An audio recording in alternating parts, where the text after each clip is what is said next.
यदि वह व्यक्ति गूंगा भी हो ना तो प्रखर प्रवक्ता हो जा सकता है, हो जाता है। मुकम करोति वाचालम पंगुम लंघयते गिरीम। एक लंगड़ा व्यक्ति पर्वत को लांघ सकता है यदि भगवान की कृपा हो जाए तो। हरि कृपा से सब कुछ संभव है। हरि कृपा ऐसे प्राप्त नहीं होती।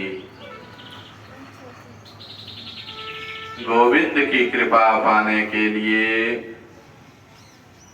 सबसे पहले अहम को मिटाना होगा।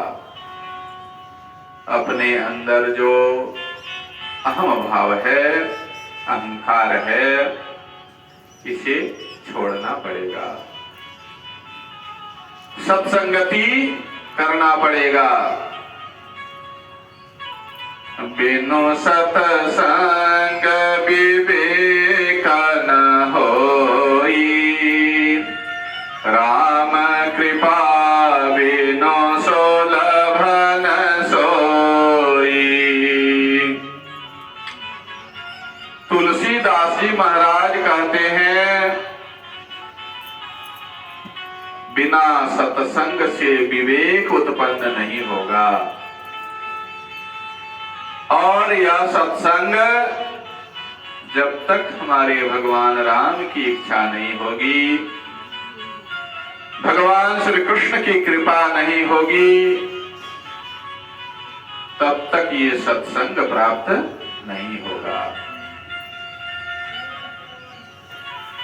हाँ जी। तो भगवान राम की कृपा, भगवान कृष्ण की कृपा कैसे प्राप्त होगी? आप उनके शरणागति जाओगे तभी तो। मेरे भाई बहन, भगवान श्री कृष्ण भगवान राम की शरणागति में जो चला गया, उन पर भगवान की कृपा हो जाएगी। और जब भगवान की कृपा होगी या आपके अनंत जन्मों का पुण्य यदि उदय हुआ तो भगवान की कृपा हो जाएगी।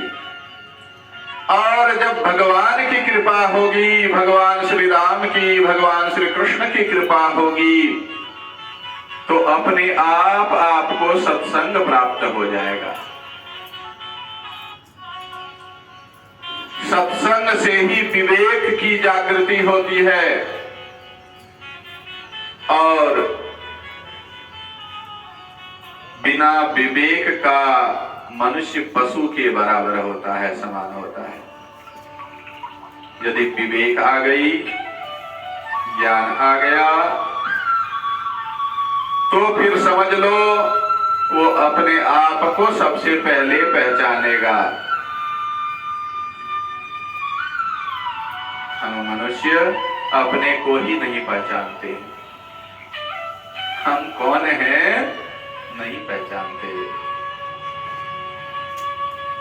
सच बता दूं, जिस दिन अपने आप को पहचानने की शक्ति हो जाएगी, खुद को जिस दिन पहचान लोगे, फिर किसी को पहचानने की जरूरत नहीं रह जाएगी। सबको पहचान जाओगे। परम तत्व भगवान जगदीश्वर को जान जाओगे। कोई अगर पूछता है किसी की पता, तो अपना नाम बताता है ना? अपना नाम मैं हूं। हाँ जी। कब से हैं वो? है?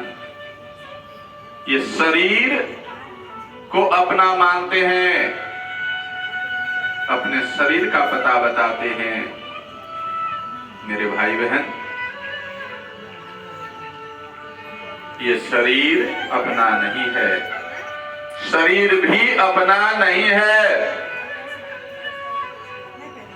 ये शरीर तुम नहीं हो। यदि तुम ये शरीर हो तो मरने वाले व्यक्ति को जाके देखना, क्या उनके शरीर में कोई अंग कम हो जाता है मरने के बाद? क्या कम होता है क्या? नहीं ना। जैसा कि तैसा संपूर्ण अंग पड़ा हुआ रहता है, लेकिन आदमी क्या हुआ? बोले मर गया। जब तक व्यक्ति जीवित रहता है उनके आगे पीछे सैकड़ों आदमी लगे रहते हैं, मेरा है मेरा है मेरा है। जिस दिन मर जाता है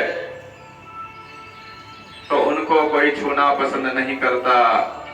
वहां जाएंगे तो घर आके स्नान करना होगा। घाट चल गए 3 दिन, 3 दिन के लिए अब कोई काम नहीं हो पाएगा। यानी अगल बगल वाले जो उनका भाई गोतिया नहीं है, पड़ोसी हैं, बगल में हैं, घाट गए तो 3 दिन पूजा नहीं करेंगे, शरीर अपवित्र हो गया, है ना। आज एक महत्वपूर्ण विषय बता देता हूं। मरे हुए व्यक्ति को कंधे पर यदि कोई लेता है, लेकर श्मशान जाता है, तो जितनी कदम उस व्यक्ति को लेके चलता है उतने यज्ञ करने का फल प्राप्त होता है। एक एक कदम में एक एक यज्ञ करने का पुण्य प्राप्त होता है।